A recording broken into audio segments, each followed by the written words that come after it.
The smell of expensive cologne hit her first. Victoria's eyes snapped open to unfamiliar darkness, silk sheets cool against her skin, and the distant thrum of music bleeding through thick walls. Her heart hammered as fragments of the previous night crashed through her mind like broken glass. The nightclub, the cake, those eyes watching her as she turned to leave.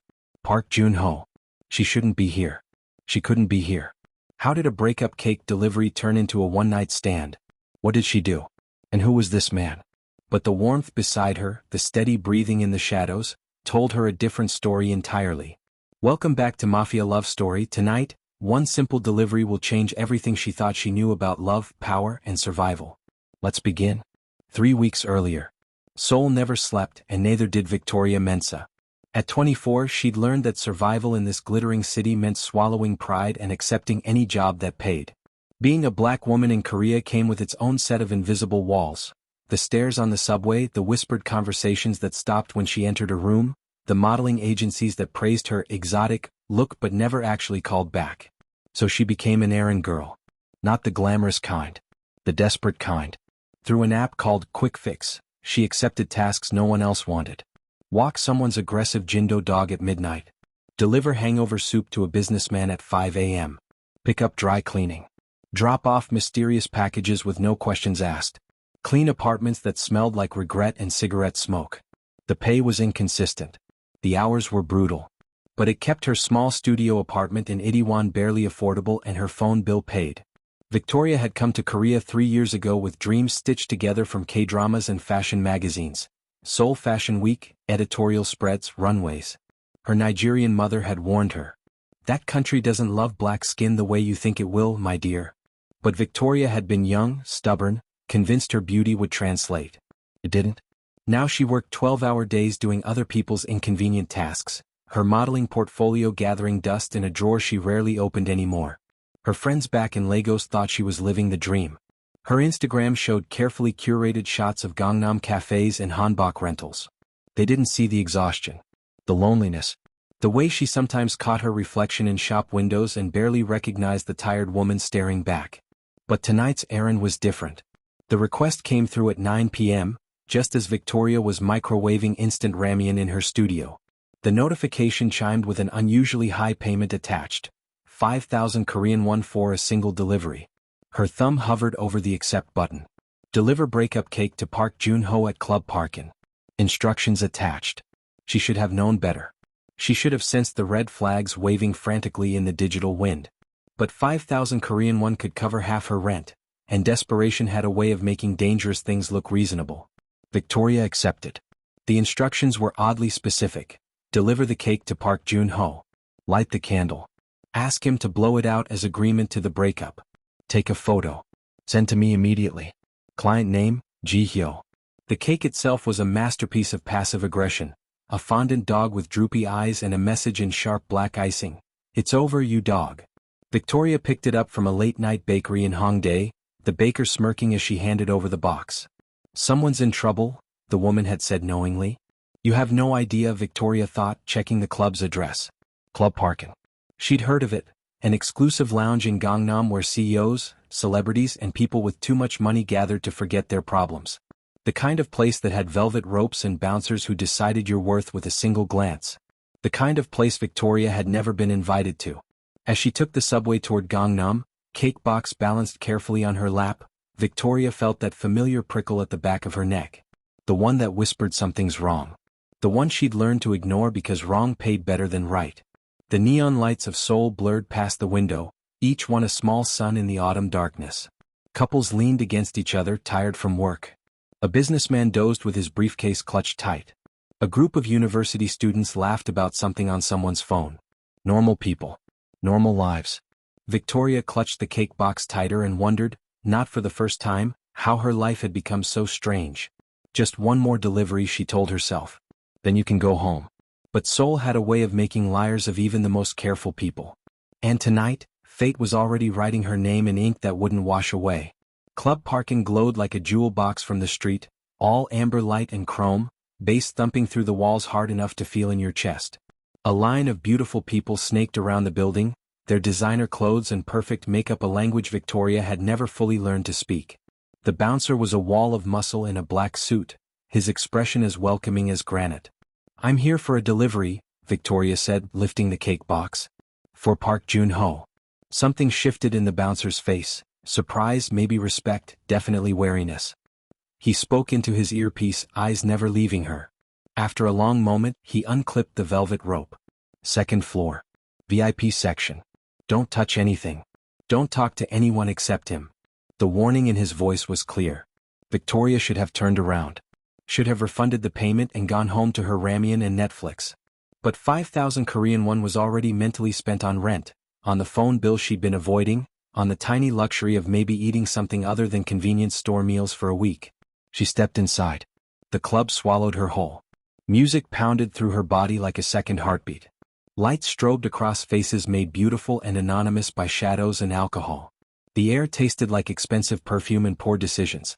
Victoria clutched the cake box and moved through the crowd, feeling eyes follow her, some curious, some dismissive, some lingering in ways that made her skin crawl. The stairs to the VIP section were guarded by another bouncer, but her cake box passport worked again. He pointed toward a private booth bathed in amber light, separated from the masses by frosted glass and the invisible force field of wealth.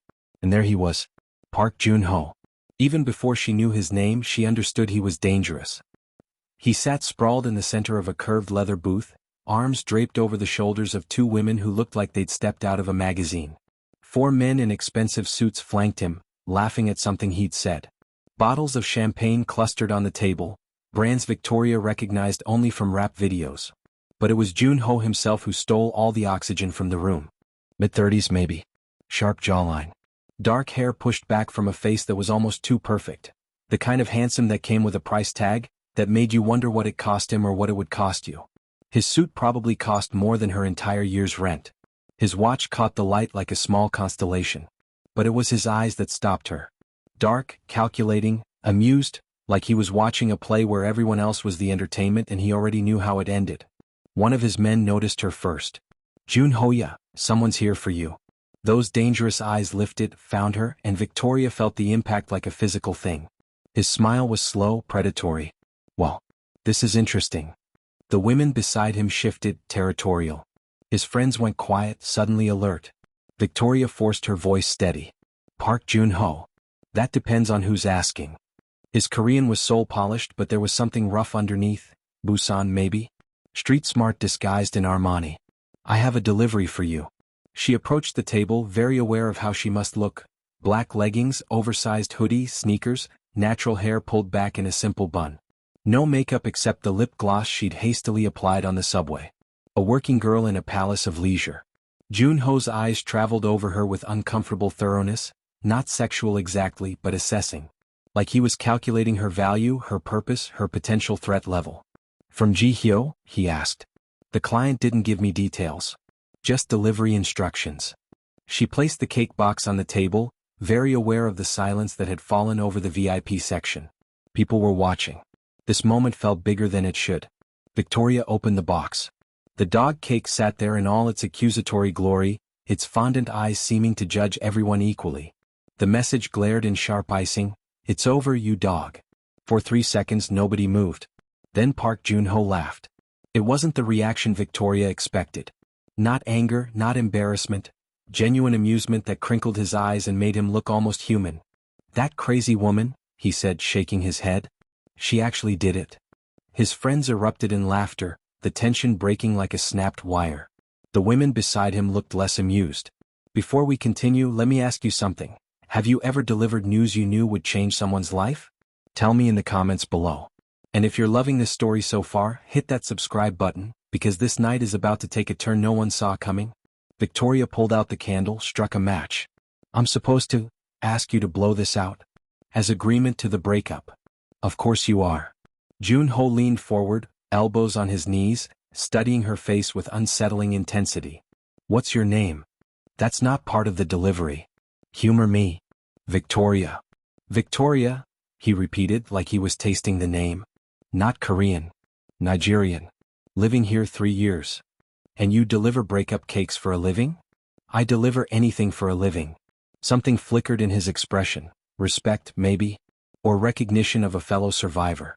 Victoria stuck the candle into the dog's head, lit it. The small flame danced between them. Make a wish, she said drily. Park Jun Ho's smile was sharp enough to cut. Oh, I will. He leaned forward, eyes locked on hers, and blew out the candle. The smoke curled up between them like a ghost of something ending and something else beginning. Now the photo, Victoria said, raising her phone. Jun Ho posed, still smiling that dangerous smile. Click. Victoria looked at the image. You're smiling. She probably wants you looking sad. Does she? Jun Ho's expression didn't change. It's a breakup cake. You're supposed to be devastated. I'm supposed to be many things, Victoria. Devastated isn't one of them. But he schooled his features anyway, adding a touch of theatrical sorrow. How's this? Click. Better. Victoria moved to leave, her job complete. Wait. The word was soft but absolute. Victoria stopped.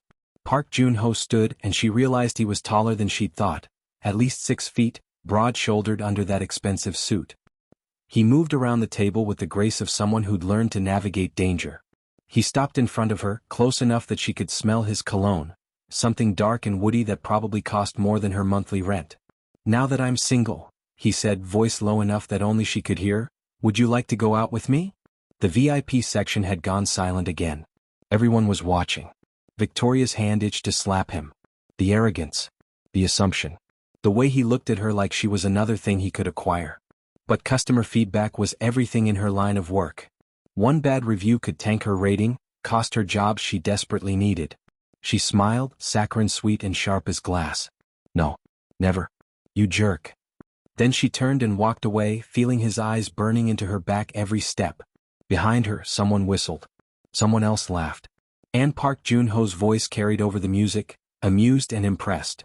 Interesting girl. Victoria didn't look back. She pushed through the club, heart hammering, face hot with anger and something else she didn't want to name. The night air hit her like a blessing when she finally stumbled outside, away from the lights and music and those dangerous, calculating eyes. She sent the photos to Ji Hyo, collected her payment and took the subway home. Just another weird errand, she told herself. Just another strange night in Seoul. You'll never see him again. But Victoria had lived in this city long enough to know. Seoul never let you off that easy. And men like Park Jun Ho didn't forget interesting girls. The flowers arrived 3 days later. Victoria stood in the doorway of her studio, staring at the massive bouquet of white roses and orchids that a delivery man held out like an offering. Expensive flowers. The kind that required a vase she didn't own and a budget she couldn't fathom. Victoria Mensah? The delivery man confirmed. Yes, but... Sign here. She did, automatically, and took the flowers. They were heavy, real, and smelled like money. The card tucked inside was thick cream paper with a single line in elegant Korean script. Interesting girls deserve beautiful things. JH. Victoria's stomach dropped. How did he find her address? She thought about the app, about Quick Fix and its supposedly anonymous delivery system. But men like Park Jun Ho didn't play by normal rules. Money opened doors that should stay locked. She should have been scared. Should have called someone, reported something. Instead, she felt that traitorous flutter in her chest, the kind that came from being seen, from matching to someone who seemed to matter to everyone. Victoria threw the card away and kept the flowers. It doesn't mean anything, she told herself. Rich boys do this. They chase, they get bored, they move on. But Park Jun Ho wasn't a boy. And he didn't seem like the type who got bored easily. The text started the next day. Unknown number, did you like the flowers? Victoria stared at her phone during a dog-walking errand, her client's Pomeranian sniffing a tree. Victoria, how did you get this number? Unknown number, the same way I got your address. I'm resourceful. Victoria, you're a stalker. Unknown number, I prefer, persistent. Have dinner with me. Victoria, no. Unknown number, why not? Victoria, because I deliver cakes for a living and you wear watches that cost more than my life. Because your girlfriend just dumped you. Because everything about this is a bad idea. Unknown number, ex-girlfriend. And those sound like excuses, not reasons. Victoria, they're both. She blocked the number. He texted from a different one 2 hours later. Unknown number 2, blocking me is rude, Victoria. Victoria, so is stalking. Unknown number 2, I'm not stalking. I'm courting. Victoria, in what century? Unknown number 2, the one where a man sees something he wants and pursues it with respect and intention. Victoria, I'm not a something. Unknown number 2, you're right. You're someone. That's why I'm still texting. Victoria wanted to be angry. She wanted to feel harassed, threatened, hunted. But there was something almost charming about his persistence, the way he didn't use his wealth as a weapon but seemed genuinely intrigued by her refusal. Most men in Seoul either fetishized her or ignored her. Park Jun Ho seemed to do neither. He just wanted to know her. She blocked that number too. The gift arrived on day 5. A designer handbag, Prada, black leather, the kind she'd seen on the arms of Gangnam housewives and K-pop idols. It sat outside her apartment door in a branded box with another card. For all your errand deliveries. You deserve to carry your world in style. JH. Victoria's hands shook as she opened the box, touched the buttery leather, saw the price tag still attached. 3.2 million Korean won. More than 4 months of her rent.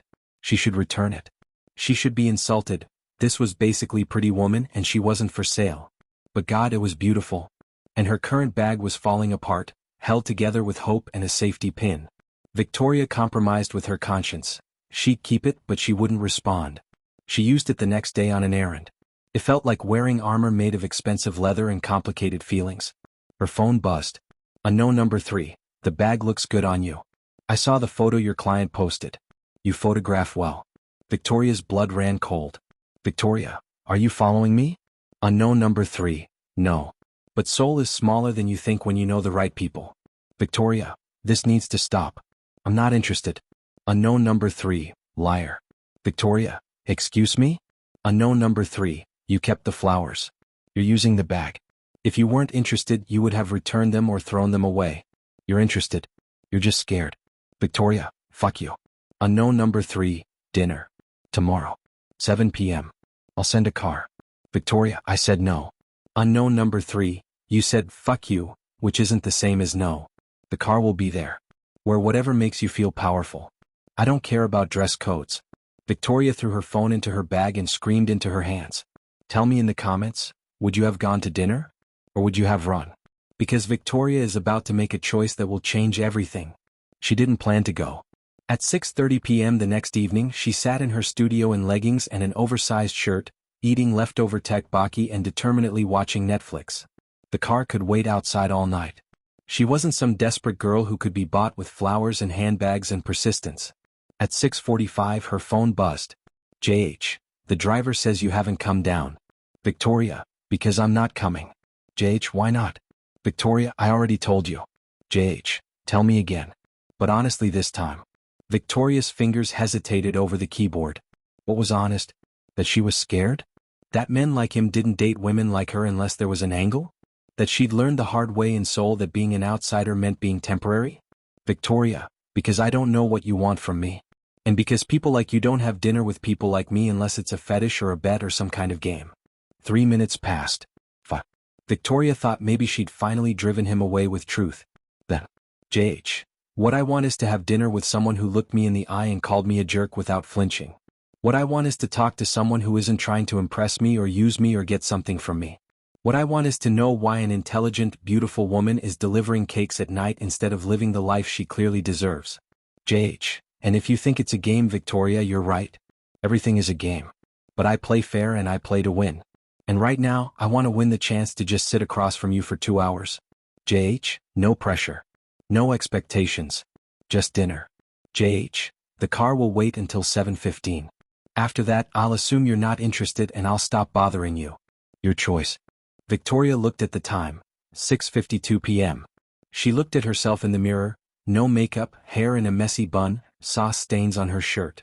She looked at the Prada bag sitting on her dresser, at the dying white roses in a plastic pitcher, at her tiny studio apartment that smelled like gochujang and loneliness. What do you want, Victoria? She asked herself. And that was the problem, wasn't it? She'd stopped wanting things when her dreams collapsed. She'd become a ghost of herself, just surviving, just moving through days without living them. When was the last time someone had pursued her? Not for a night, not for novelty, but because they genuinely wanted to know her? When was the last time she'd felt like more than an errand girl? At 7:03 p.m. Victoria stood. At 7:08 she changed into a simple black dress, applied minimal makeup, let her natural hair fall in loose curls. At 7:12 she grabbed the Prada bag and walked out the door. The car waiting outside was sleek and black, the kind of vehicle that said money in a language everyone understood. The driver opened the door without judgment, without surprise. Like he'd known she would come all along. Victoria slid into the back seat, heart hammering, and texted, "Victoria, I'm in the car. But if this is weird, I'm leaving. JH, it'll be weird. I'm weird. You're weird. We'll be weird together.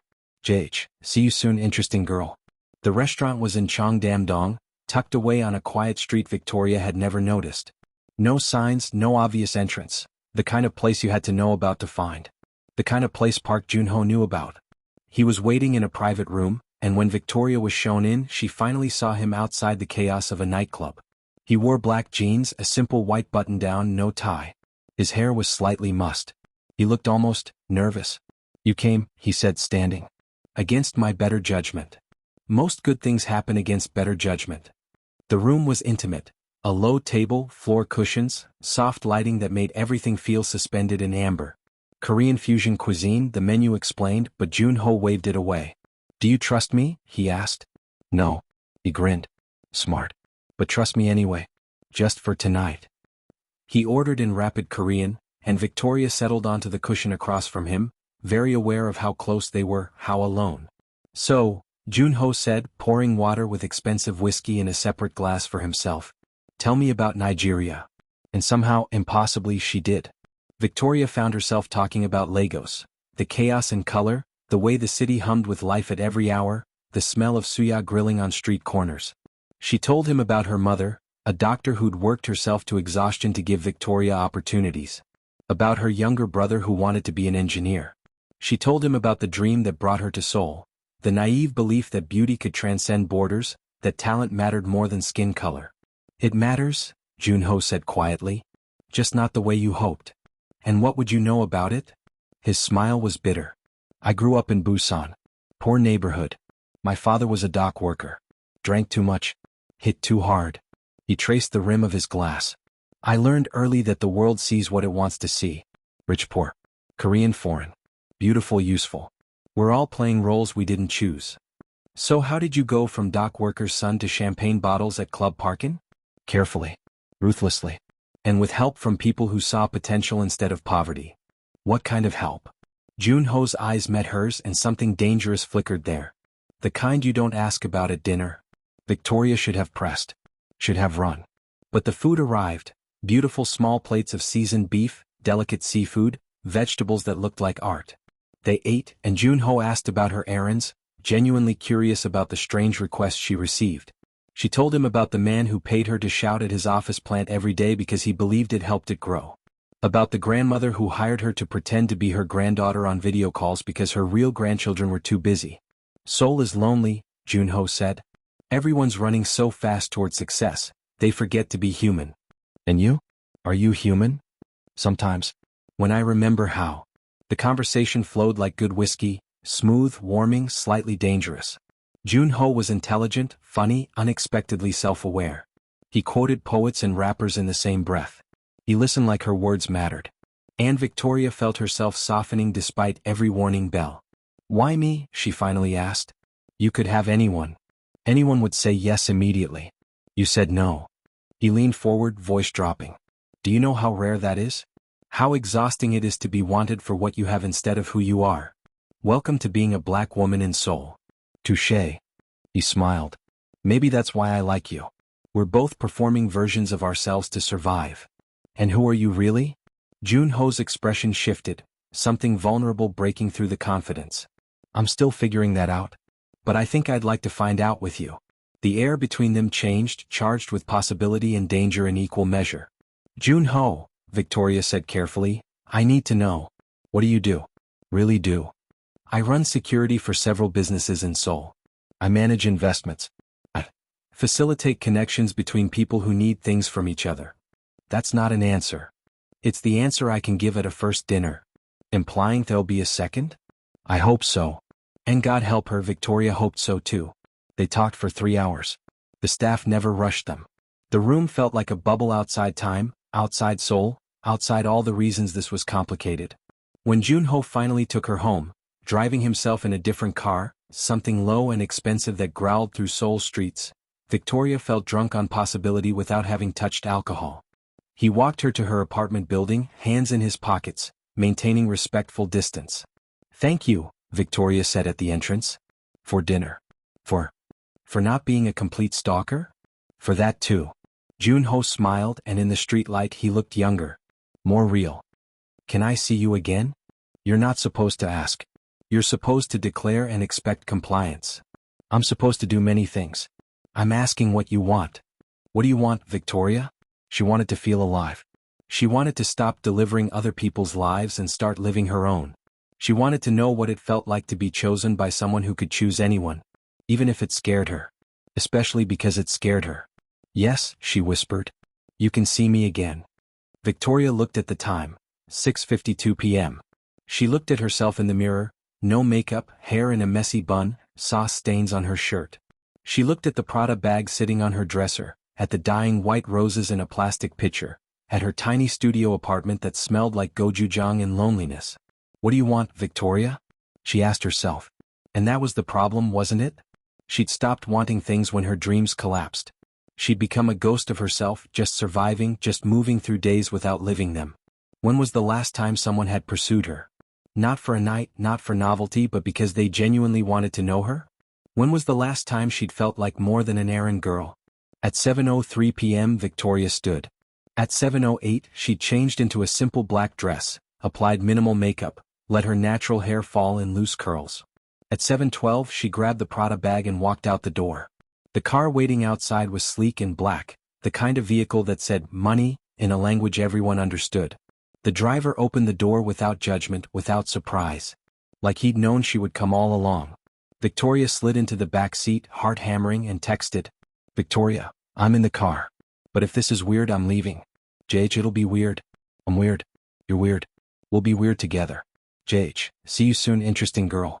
The restaurant was in Cheongdam-dong, tucked away on a quiet street Victoria had never noticed. No signs, no obvious entrance. The kind of place you had to know about to find. The kind of place Park Jun Ho knew about. He was waiting in a private room, and when Victoria was shown in, she finally saw him outside the chaos of a nightclub. He wore black jeans, a simple white button-down, no tie. His hair was slightly mussed. He looked almost nervous. You came, he said, standing. Against my better judgment.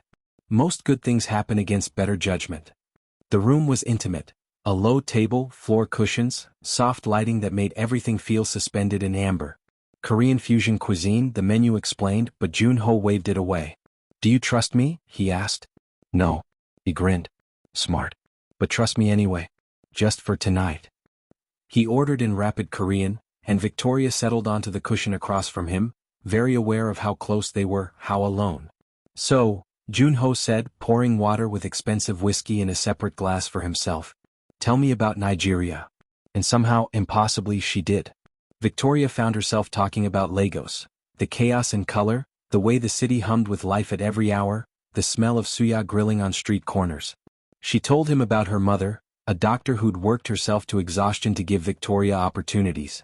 About her younger brother who wanted to be an engineer. She told him about the dream that brought her to Seoul, the naive belief that beauty could transcend borders, that talent mattered more than skin color. It matters, Jun Ho said quietly. Just not the way you hoped. And what would you know about it? His smile was bitter. I grew up in Busan. Poor neighborhood. My father was a dock worker. Drank too much. Hit too hard. He traced the rim of his glass. I learned early that the world sees what it wants to see. Rich, poor. Korean, foreign. Beautiful, useful. We're all playing roles we didn't choose.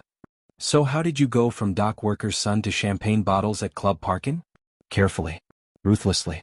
And with help from people who saw potential instead of poverty. What kind of help?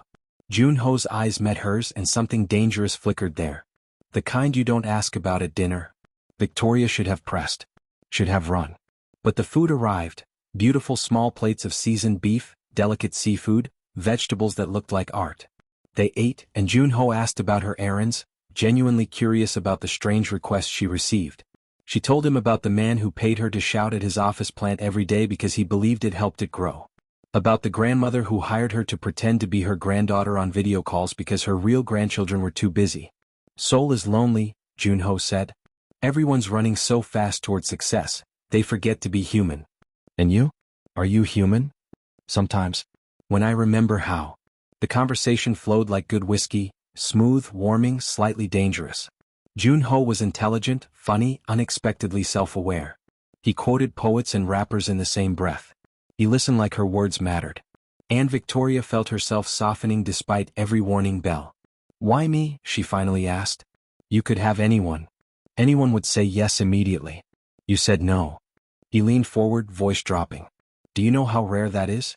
How exhausting it is to be wanted for what you have instead of who you are. Welcome to being a black woman in Seoul." "Touché." He smiled. "Maybe that's why I like you. We're both performing versions of ourselves to survive." "And who are you really?" Jun Ho's expression shifted, something vulnerable breaking through the confidence. "I'm still figuring that out. But I think I'd like to find out with you." The air between them changed, charged with possibility and danger in equal measure.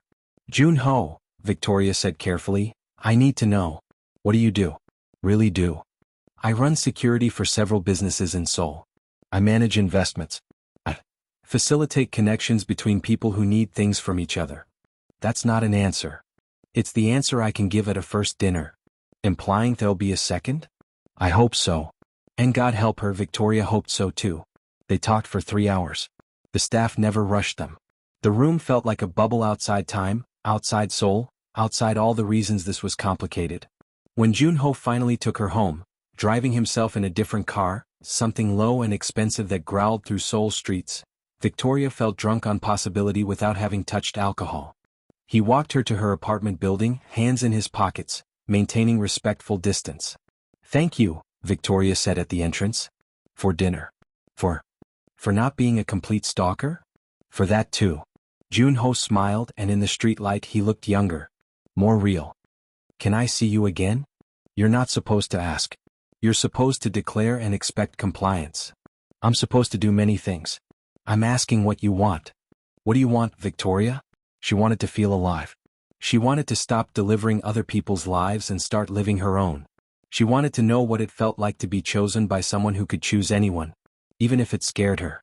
Especially because it scared her. "Yes," she whispered. "You can see me again." Jun Ho's smile could have lit all of Seoul. "Good night, interesting girl." He waited until she was inside, until the door closed, until she texted that she was safe in her apartment. Only then did he drive away. Victoria leaned against her apartment door, heart racing, and realized she was smiling. What have I just started? She didn't know. But for the first time in 3 years she wanted to find out. Over the next 3 weeks, Park Jun Ho infiltrated Victoria's life like water finding cracks. He didn't crowd her. He didn't demand. He simply appeared. He showed up at the coffee shop where she waited between errands, bringing her favorite drink without being told what it was. "You always order the same thing?" he explained when she asked, startled. I paid attention. He texted her throughout the day, not constantly but consistently, asking about her errands, sharing strange thoughts, sending photos of things he saw that made him think of her. Photo of a sunset over the Han River, saw this. Thought you'd appreciate beauty that doesn't care what anyone thinks. Victoria, are you calling me stubborn? I'm calling you beautiful. The stubborn part is just bonus. He took her to places tourists never saw, a tiny bookshop in Yongsan run by an elderly man who remembered Jun Ho as a boy. A rooftop in Itaewon where you could see the entire city spread out like possibility. A pojangmaka run by a grandmother who fed them fish cakes and soju and called Jun Ho, that trouble boy, with obvious affection. You have a whole other life, Victoria observed one night, slightly drunk on soju and starlight. One that's not nightclubs and expensive suits. Everyone does. Most people just don't show it. Why show me? Jun Ho looked at her, eyes serious despite the alcohol. Because you're real, Victoria. And I'm tired of pretending all the time. But there were moments, small fractures in the carefully constructed reality, where Victoria glimpsed the danger underneath. Like the night they were leaving a restaurant and Jun Ho's phone rang. His expression changed instantly, warm to cold, soft to steel. He answered in rapid Korean. Victoria couldn't quite follow, his tone sharp with authority. When he hung up, he smiled at her like nothing happened. But his jaw was tight. Work? She asked carefully. Always. What kind of work requires you to sound like you're threatening someone at 9 p.m.? The kind that keeps the lights on and the world turning. Don't worry about it. But Victoria did worry. Because she was falling for him. His intelligence, his unexpected gentleness, the way he looked at her like she was the most fascinating person in Seoul. And falling for someone meant wanting to know all of them. Even the parts they hid. If you were Victoria, would you keep asking questions? Or would you let some secrets stay buried?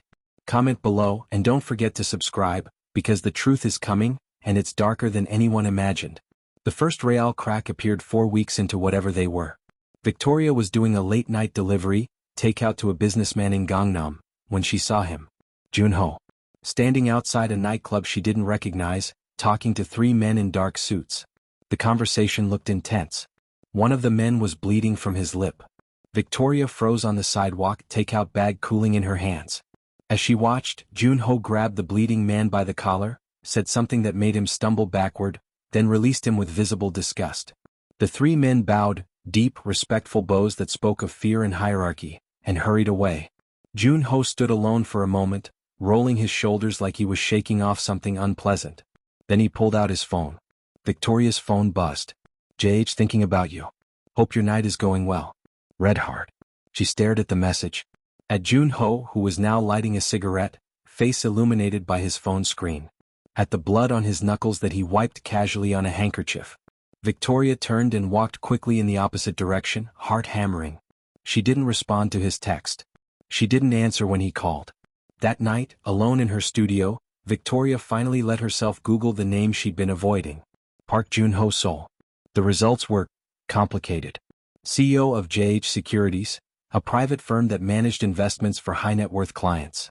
Philanthropist who donated to children's hospitals. Busan Scholarship Fund in his mother's name. But buried in the business profiles were other mentions. Rumors on Reddit. Blind posts from anonymous sources. Whispers about connections to organized crime, money laundering investigations that went nowhere, witnesses who suddenly changed their stories. Nothing concrete. Nothing provable. Just smoke that suggested fire. Victoria closed her laptop and stared at her ceiling until sunrise. When Jun Ho showed up at her apartment the next evening, unannounced, concerned because she hadn't responded, Victoria met him outside. Tell me the truth, she said without preamble. What do you really do? Jun Ho's expression was carefully neutral. I've told you. Tell me again. Honestly. A muscle worked in his jaw. Around them, Seoul moved, couples walking, mopeds buzzing, the city indifferent to small confrontations. I manage money for people who can't go to regular banks. I provide security for businesses that operate in gray areas. I solve problems that can't be solved through legal channels.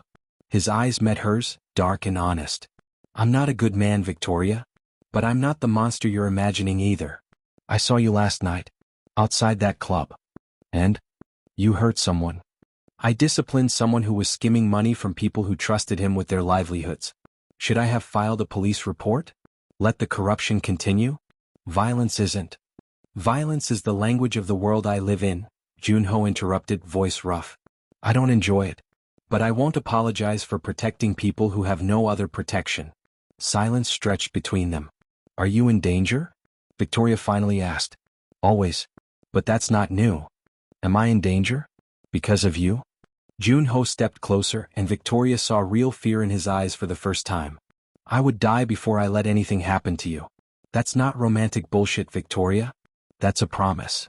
I don't want you to die. I want you to be honest.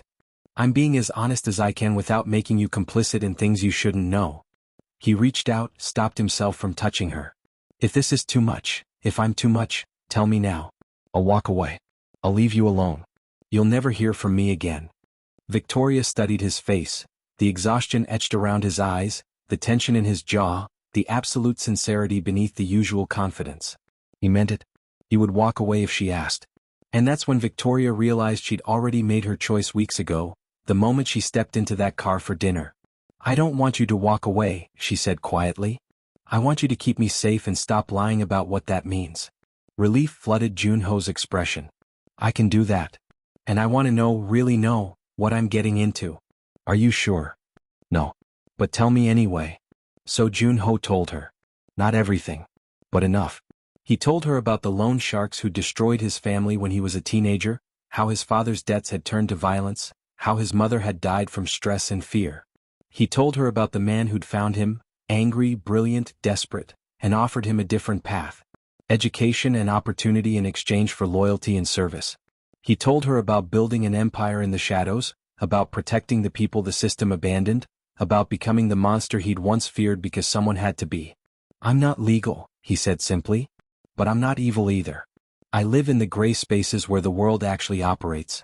Victoria listened, and somewhere in the telling she understood. Park Jun Ho wasn't a villain in someone else's story. He was the hero of his own survival. "Thank you," she said when he finished. "For trusting me. Thank you for not running." "Who says I won't still run?" Jun Ho's smile was sad and knowing. "You won't. You're too stubborn. And too curious." He was right. Damn him, he was right. The next phase of their relationship was different. More honest, more intense, more dangerous. Jun Ho stopped hiding his world from her completely. He didn't involve her in his work, but he stopped pretending it didn't exist. Some nights, he'd show up at her apartment with blood on his knuckles, and she'd clean his wounds without asking questions she wasn't ready to hear answered. Other nights, he'd take her to events where powerful people smiled at him with fear masquerading as respect, and Victoria would hold his arm and wonder who was using whom. But there were also moments of startling normalcy. Sunday mornings at Namdaemun Market, where Jun Ho bargained with the Jummas like any other Seoul resident. Late-night ramyeon at convenience stores after her errands, sitting on plastic stools and talking about everything and nothing. Video calls when he traveled for business, his face on her screen the last thing she saw before sleeping. He made her feel cherished, protected. And Victoria, who'd spent 3 years invisible in Seoul, found herself falling catastrophically in love with a man who lived half in shadows. But love in the dark has consequences. They came 6 weeks into their relationship, on a Tuesday night when Victoria was walking home from an errand. The van pulled up beside her with practiced precision. 3 men emerged before she could scream. A cloth over her face. Chemical smell. Darkness. When she woke, she was in a basement, concrete walls, single bulb, zip ties cutting into her wrists. And across from her sat a man in an expensive suit, smoking a cigarette and watching her with reptilian patience. "Miss Mensah," he said in English. "So sorry for the inconvenience. But we needed Park Jun Ho's attention, and you seem to be the best way to get it." Terror was a living thing in Victoria's chest. She'd seen this in movies, the girlfriend kidnapped to manipulate the hero. But movies didn't prepare you for how small you felt, how real the zip ties cut, how your body shook involuntarily when a stranger looked at you like you were currency instead of human. "Who are you?" Victoria managed, voice steadier than she felt. "Someone Jun Ho wronged. The specifics don't matter to you." The man, older, Korean, wearing wealth-like armor, stubbed out his cigarette. "What matters is that he values you. And value can be exchanged." Victoria's mind raced. Jun Ho had warned her this could happen. Had made her memorize emergency numbers. Had taught her basic self-defense during their lazy Sunday afternoons disguised as play fighting. She'd laughed then, thinking he was paranoid. She wasn't laughing now. "He'll kill you," she said. The man smiled. "He'll try. But first he'll give me what I want." Her phone buzzed in his hand, Jun Ho calling for the dozenth time. The man answered, putting it on speaker. "Victoria?" Jun Ho's voice was controlled panic. "Are you hurt?" "I'm fine," she said quickly. She's alive," the man interrupted. "For now. But whether she stays that way depends on you, Jun Ho." "What do you want, Kong?" "The same thing I've always wanted. Your territory in Gangnam. Your client list. Your connections. Sign everything over to me and the girl goes home. Done." Victoria's breath caught. "No. Jun Ho, don't," she started. "Done," he repeated harder. "Draft the papers. I'll sign. Just don't hurt her." Kong looked surprised. "Just like that? No negotiation. Nothing I own is worth her life. You know that or you wouldn't have taken her." Kong studied the phone, suspicious of easy victories. "You have 2 hours. Come alone to the address I'm sending. Bring the transfer documents. Try anything stupid and she dies." He hung up. Victoria stared at him. "He's not going to come alone." "I'm counting on it," Kong said. "Men like Jun Ho can't help themselves. They think they can win every fight." He lit another cigarette. "But tonight he'll learn what loss feels like." The next 90 minutes were the longest of Victoria's life. She thought about her mother in Lagos, who still believed she was living a glamorous Seoul life. About her brother who thought she was dating a nice businessman. About all the small lies that had led to this moment.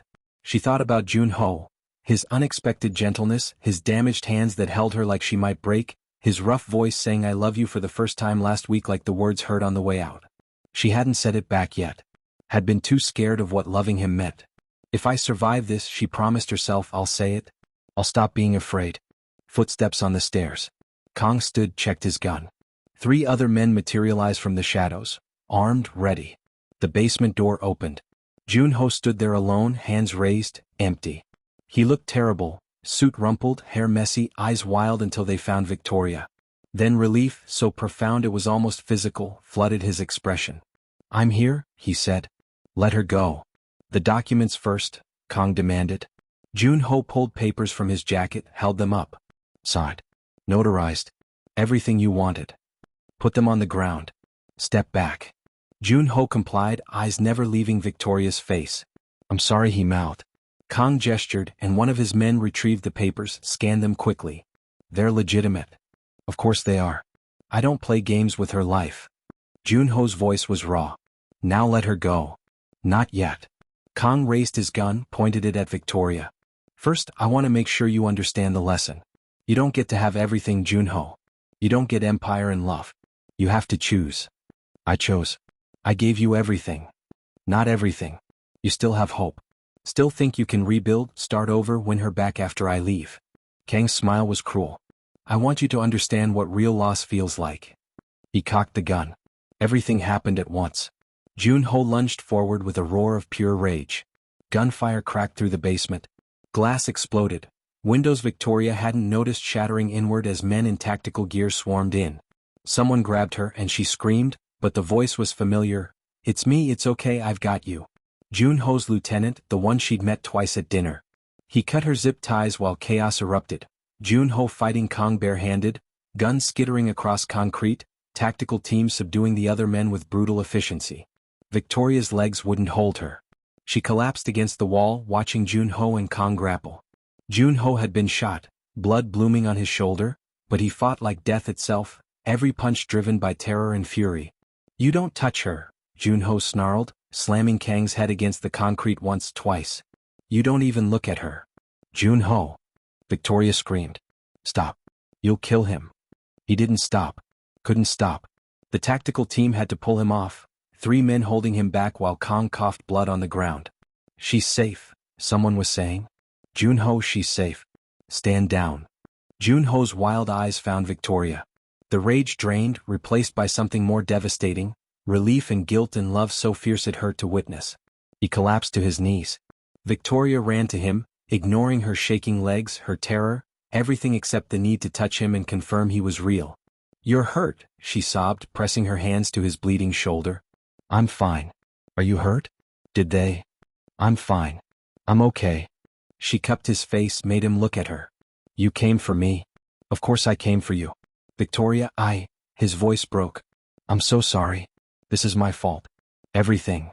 "Shut up," she whispered. "Just shut up and kiss me." So he did. In a basement full of tactical teams and criminals and blood and broken glass, Park Jun Ho kissed her like she was air and he'd been drowning. Like she was the only real thing in a world of violence and lies. Like he'd burn the entire city down before he let anything happen to her again. When they finally broke apart, Victoria pressed her forehead to his. "I love you," she said. "I should have said it sooner.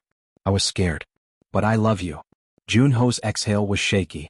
"I love you too. So much it terrifies me." "Good," Victoria whispered. "We should be terrified together." Emergency lights flooded the basement as police, real police, ones Jun Ho trusted, secured the scene. Paramedics swarmed, insisted on checking them both despite their protests. As they were being loaded into separate ambulances, Jun Ho for the gunshot, Victoria for shock and evaluation, Kang was dragged past them in handcuffs. He spat blood and laughed. "This isn't over, Jun Ho. You can't protect her forever." Jun Ho's expression was colder than Victoria had ever seen. "Watch me." The hospital was sterile and too bright. Victoria sat in Jun Ho's private room. Of course he had a private room, probably owned part of the hospital, watching him sleep off the anesthesia from surgery. The bullet had gone through cleanly. He'd be fine. They'd both be fine. Physically at least. Jun Ho's lieutenant, Miho, she'd learned his name was, stood guard outside. Other men in suits rotated shifts, a security detail that never fully left. This was her life now. She chose it. When Jun Ho finally woke, his first word was, "Victoria?" "Here." She took his hand. "I'm here." He squeezed her fingers like she might disappear. "You should leave Seoul. Go back to Lagos. Be safe." "No." "Victoria?" No, she repeated, firmer. Don't ask me to run because you're scared. We're past that. Jun Ho studied her face. Kong was right. I can't give you a normal life. There will always be danger.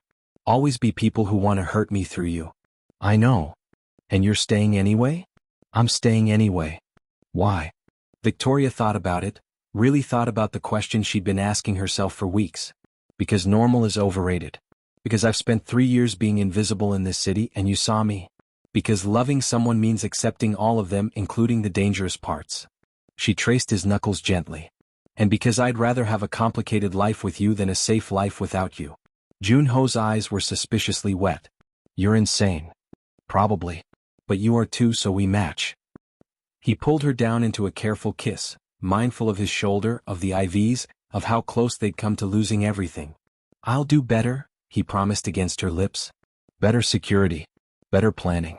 I'll keep you safe. And I'll stop delivering errand cakes to mob bosses. That would be appreciated. They laughed, and it hurt, ribs and shoulders and hearts that had been through too much, but it felt good too. Healing. Real. Before we finish, I have to know, would you choose love in the shadows? Or safety in the light? Tell me in the comments and hit subscribe to join us for the next story. 3 months later. Victoria walked through Gangnam with confidence she'd earned through survival. The Prada bag Jun Ho had given her now carried her laptop, business cards, and the first contract for her new company, a high-end concierge service for expats navigating Seoul. She'd stopped being an errand girl and become an entrepreneur. Turns out, surviving kidnapping gave you perspective on what really mattered. Jun Ho had helped with startup capital, though she'd insisted on paying him back. With interest. They'd argued about it for weeks until he'd finally agreed, admiring her stubbornness even as it frustrated him. He'd restructured his business after Kong. Less expansion, more consolidation, better security. He'd made enemies along the way, but he'd also made peace with old rivals. The empire was smaller but stronger. Safer. For now. Victoria had met his people properly, the lieutenants, the accountants, the network of loyalty he'd built over years. They'd been suspicious of her at first, this foreign woman who'd appeared in their boss's life like a comet. But she'd earned their respect by refusing to be sheltered, by learning how their world worked, by standing beside Jun Ho instead of behind him. She'd even met Ji Hyo, Jun Ho's ex-girlfriend, at a charity event. The meeting had been awkward and hilarious. Ji Hyo had sized Victoria up with sharp eyes and finally said, "You're crazy for dating him. But you're good for him. Don't break his heart or I'll break your face." They'd ended up getting coffee and laughing about the infamous breakup cake. Seoul had changed for Victoria. Or maybe she changed how she saw Seoul. It wasn't a city of closed doors anymore. It was a city of possibility if you were brave enough to kick down the doors yourself. She still faced racism. Still got stared at on the subway. Still dealt with the microaggressions that came with being different in a homogeneous society.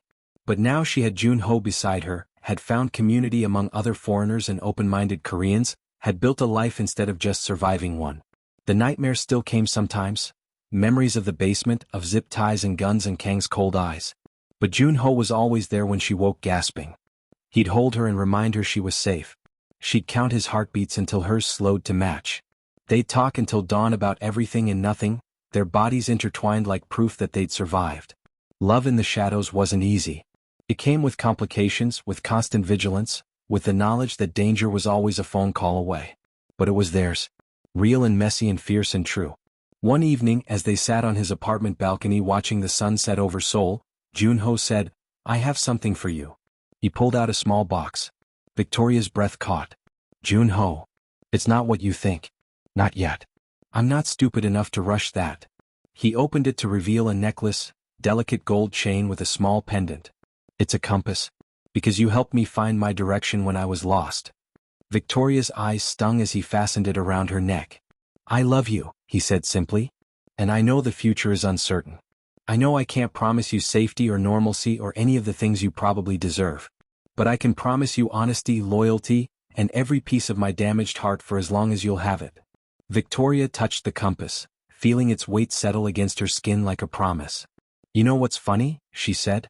"I came to Seoul looking for the perfect life. Perfect career, perfect apartment, perfect Instagram. And I found something better." "What's that?" "A messy, complicated, terrifying, beautiful life. With you." Jun Ho smiled, that rare, genuine smile that transformed his entire face. Is that a yes to the question I haven't asked yet? Ask me when you're ready. The answer's already waiting. They kissed as the sun painted Seoul in shades of amber and gold, two survivors who'd found each other in the chaos, who'd chosen love despite every logical reason not to. The city hummed below them, millions of lives intersecting, millions of stories being written. And in this small moment on this balcony, Victoria Mensah and Park Jun Ho were writing theirs. Not perfect, not safe, not what either of them expected, but entirely, impossibly, courageously theirs. Victoria's phone buzzed. A new errand request through her old app. Someone had managed to find her despite her new business. The message was simple: deliver a message to Park Jun Ho. Payment, 1 million Korean wons. Victoria laughed and showed Jun Ho. He read it, eyebrows raised. What does it say? She opened the full request. The message to be delivered was a single sentence. She chose you. Don't waste it. Victoria and Jun Ho looked at each other, understanding flooding between them. The sender was Ji Hyo. I won't, Jun Ho said to Victoria, to the city, to fate itself. I promise. And in the Seoul night, with the compass resting against her heart and his hand in hers, Victoria believed him. Some stories don't have neat endings. Some love doesn't follow rules. But that doesn't make it any less real. That doesn't make it any less worth fighting for. Thank you for joining us for another Mafia love story, where every heartbeat hides a secret, and every secret hides a truth. Victoria learned that sometimes the most dangerous choice is the right one, and that love isn't about safety, it's about finding someone worth being brave for. What would you have done in her place? Would you have run or would you have stayed? Share your thoughts in the comments below, and don't forget to like, share, and subscribe for more stories of obsession, danger, and forbidden passion.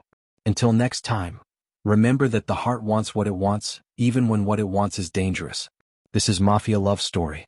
We'll see you in the shadows.